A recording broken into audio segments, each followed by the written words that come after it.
Hello বন্ধুরা, তোমাদের সাথে আজকে আমি শেয়ার করব চিংড়ির বোনা রেসিপি। তো তার জন্য আগে থেকে নুন হলুদ মাখিয়ে রেখেছি চিংড়ি মাছে।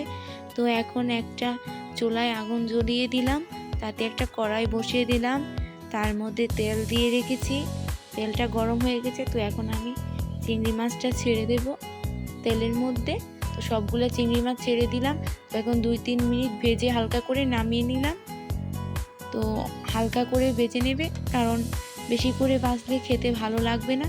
তো এখন একটা কড়াইয়ে তেল দিয়ে দিলাম, তেল গরম হয়ে গেছে, তাতে পেঁয়াজ কুচি দিয়ে দিয়েছি। তো পেঁয়াজ কুচি দিয়ে পেঁয়াজটা একটু ভেজে নেব। পেঁয়াজটা ভাজা হয়ে গেছে একটু, তাতে আদা বাটা রসুন বাটা দিয়ে দিলাম। এখন গুলে রাখা হলুদ মরিচ ধনিয়া গুঁড়ো দিয়ে দিলাম পেঁয়াজের মধ্যে, নুনও দিয়ে দিলাম। এখন ভালো করে মশলাটা কষিয়ে নেব। তার সাথে টমেটো দিয়ে দিয়েছি, টমেটো কুচি। তো ভালো করে মশলাটা নেড়ে কষিয়ে নেব। 3-4 মিনিট ভালো করে জাল দিয়ে মশলাটা কষিয়ে নেব। তো বন্ধুরা, দেখতেই পাচ্ছ আমার মশলাটা কষানো হয়ে গিয়েছে। তো এখন ভেজে রাখা চিংড়ি মাছগুলো তার মধ্যে দিয়ে দেব।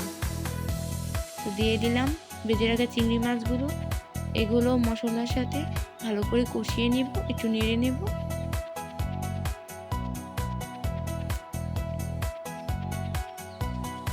তো এখন আমার মশলা আর চিংড়ি মাছ কষানো শেষ হয়ে গেছে।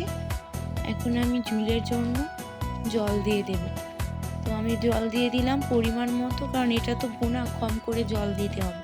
তো জল দেওয়ার পর 20 মিনিট রান্না করতে হবে, ভালো করে জাল দিতে হবে, তরকারিটা ফুটিয়ে নিতে হবে। তো তরকারি ফুটানো হয়ে গেছে, তাতে এখন আমি জিরা বাটা আর গরম মশলা বাটা দিয়ে দিলাম।